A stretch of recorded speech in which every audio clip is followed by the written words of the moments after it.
I hope that on this Good Friday you find the time, take a little time out to listen to these words of a meditation I want to offer you and two songs that I have added to our video for this most holiest of days in our faith story. So I want to share with you a meditation by Michael Marsh called Crucifixion, a Love Story. And if you have a moment as well, not just to listen to this reflection, but to also read the Passion story again, which you find in the Gospel of John, chapter 18, verse 1 through 19:42.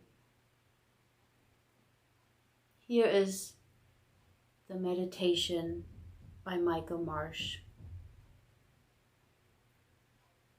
I have come to believe that the crucifixion did not kill Jesus. Crucifixion is merely the external force and circumstance of his death. At a deeper level, it points to the intense relationship between love and death. Love is the ultimate cause of Jesus' death. The water of love that washed over his disciples' feet at the Last Supper now bleeds out as love for all people.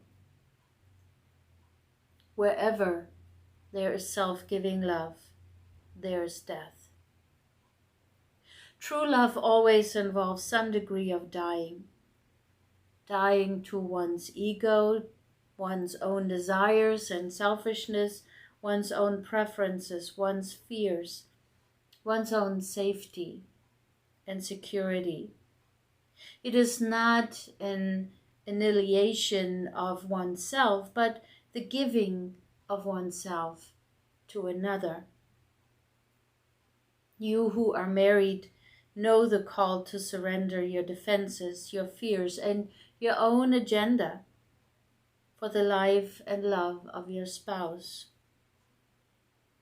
You who are parents know the parts of your life you have given up or lost in loving your child.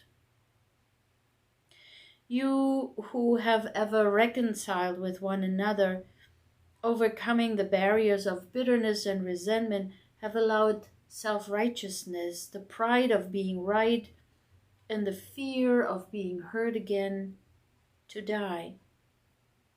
You who have cared for another through a long illness, dementia, or addiction can name the many costs and deaths.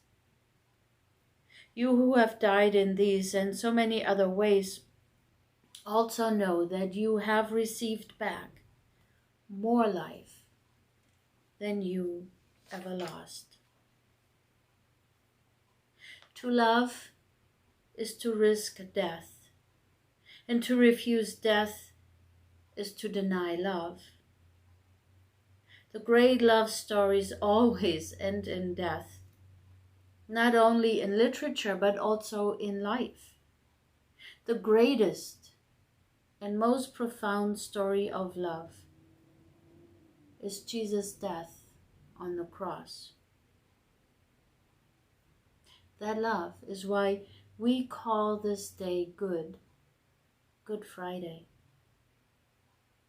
We too often misunderstand the cross in terms of extreme sacrifice rather than in terms of ultimate love, as the taking of life rather than the giving of life, as a tragedy rather than a triumph.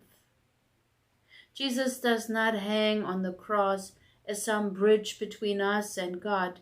Jesus is God on the cross, choosing to love you, me, and all humanity. Despite what we know or believe about ourselves, despite what we see happening around us, Despite our sin and the brokenness of our world, the cross is the ever-present arc of God's love stretching out to reach us. Wherever we are, no matter how far from God we may have wandered or the path we have traveled, we are never too far away, and we are never abandoned. The arc of God's love is long, never-ending, and knows no boundaries. Christ died for us not because we are bad people. Never, ever think that. Not because we are worthless sinners, but because we are loved. Because we are chosen. Because we are His brothers and sisters, children of His loving parent. The tree by which Adam and Eve fell is today the cross by which Christ is lifted up and draws all people to Himself. Their falling down has become their lifting up. Through the cross, our falling down has become our lifting up. It is all and only for love's sake. Love on the cross always has the final word. And so Jesus can say, "It is finished." It is finished. There is nothing but love. There is only love. Many blessings on you on this Good Friday.